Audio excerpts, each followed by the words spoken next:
Hello everybody and welcome to Forever Rugby on Forever Sports. My name is Cal and this is the preview for the Samoa versus Chile game tomorrow afternoon. So obviously just before we get into it, please remember to like the video, subscribe to the channel and join me for the game tomorrow.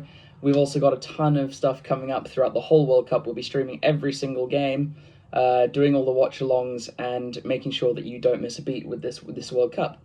So, Samoa versus Chile. I'm really actually quite excited for this game, especially after the way Chile played in their last game against Japan.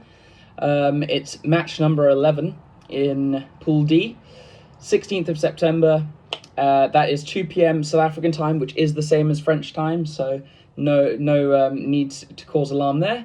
And it will be played at the Stade de Bordeaux, so obviously in the city of Bordeaux.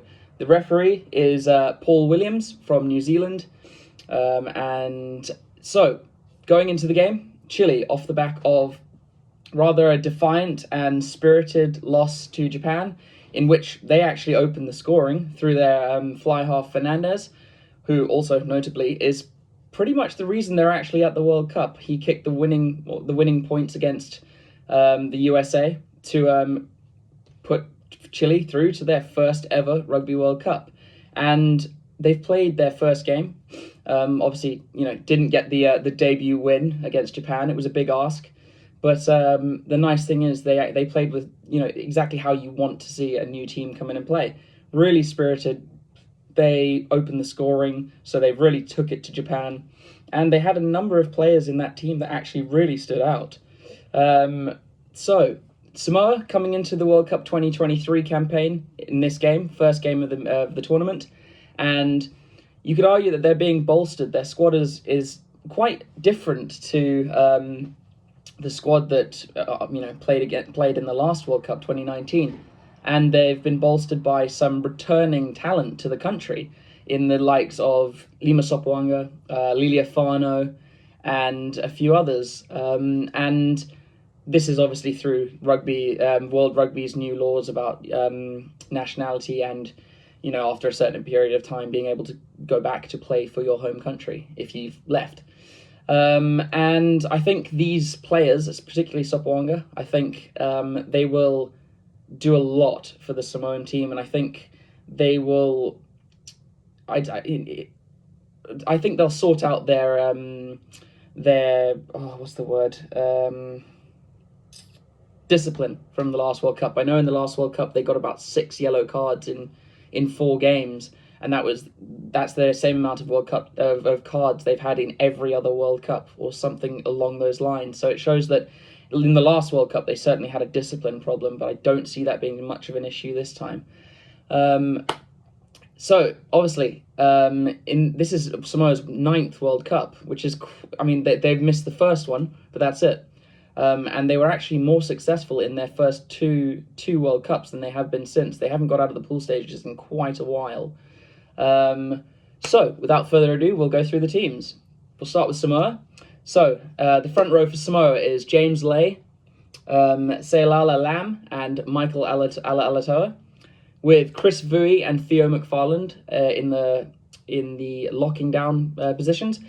Theo McFarland, obviously a very, very talented Saracens player, doing really well in the Premiership. And then you got Tileni Siu, Fritz Lee, and Stephen Luatua, one of the returners, in the back row. So quite a good back row. Luatua, been a baller for quite a while. And then you got Jonathan Taumatene, Christian Liliafano with the 9 and 10, Nigel Awong, Taumua Manu, Ulapano Sauteni, Danny Tuala, and Duncan Paiawa in the back line. So pretty solid starting 15 for Samoa in their first game. They'll want to get off on a high. What I found quite interesting is that Sopoaga didn't get the start over Liliafano. But on the bench, you got Sama Malolo, Jordan Lay, Paul Alo-Emile, Sam Slade, Jordan Taufua, another returner, Eritara Enari, Sopoaga, and Ed Fidau. So, quite a strong stacked bench for Samoa there. Going through Chile's team, you've got Javier Carrasco, Thomas Dusailon, hooker, Matias Ditas, who I thought had a good game last week apart from his yellow card. Pablo Huete, Santiago Pedrero, Martin Sugren, good game last weekend. Clement Saavedra, Raimundo Martinez, coolest name in the squad, I reckon. Marcelo Torrealba, Rodrigo Fernandez, probably, their stand-up player, got try of the year. I think it was last year or year before. Jose Larenas, Matias Garafulik, Domingo Saavedra, Santiago Videla, and Inaki Ayaza, who played very well against Japan, making a lot of line breaks and very strong in the tackle. And then on their bench, you've got Diego Escobar, Salvador Luez, Esteban Inostroza, cool name, Javier Eisman, Alfonso Escobar, Ignacio Silva, Benjamin Videla, and Pablo Casas. So I think that the biggest matchup for me here is the two 10s, Liliafano and Fernandez. I think Theo McFarland will go really well in this game. He's really rangy, usually plays back row for Saracens. So I think he'll go really well in this game. And obviously the battle at fullback will be quite interesting as well. I think Samoa might have a bit too much coming off the bench for Chile, although I really would love to see Chile get a win here.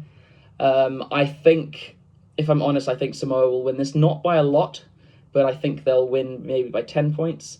But definitely in the comments below, write down your predictions for the game, and everything, like who do you think your standout players will be. We'll have polls going during the game.